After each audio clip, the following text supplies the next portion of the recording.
You know and I know everything happens in South Florida, and a lot of it happened right here in Fort Lauderdale, especially along the New River.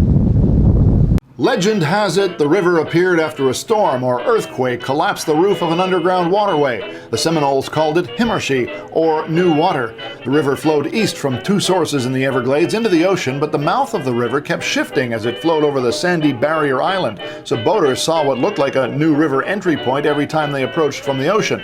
Over the years, map makers made note of each new river, and the name was adopted by settlers in the 1830s. Nowadays, the New River is a booming business anchor with water taxis and trolleys, restaurants and nightclubs, museums with everything from local history to science and discovery, plenty of stores and marinas, and a center for the performing arts.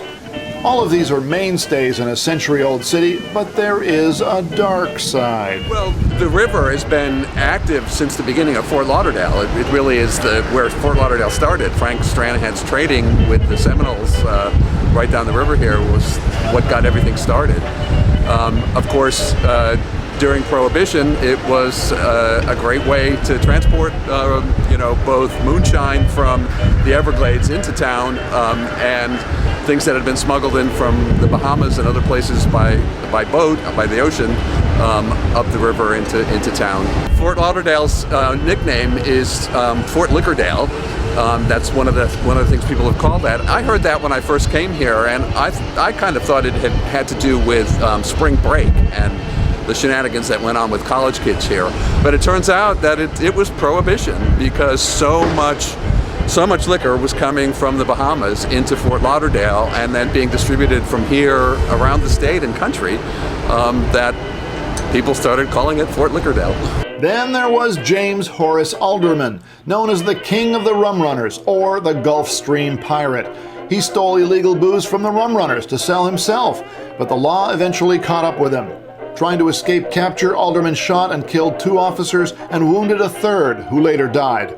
So Alderman was convicted and hanged in August 1929 at the old Coast Guard station, which was located where Bahia Mar is today.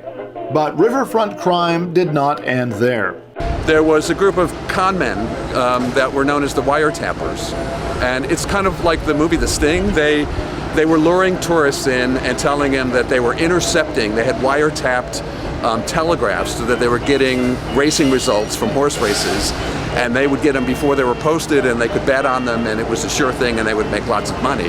Well, of course, it wasn't true. They just collected the money from the tourists, and that was it. So they were arrested and convicted, but not sentenced to jail time. They were all fined, and I forget the exact amount now, but the amount of fines that were paid by the group of them was what the county had determined they needed to build a new courthouse.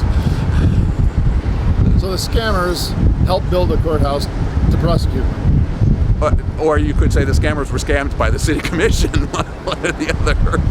With another chapter of South Florida's dubious history, I'm Wayne Roustan for the Sun Sentinel.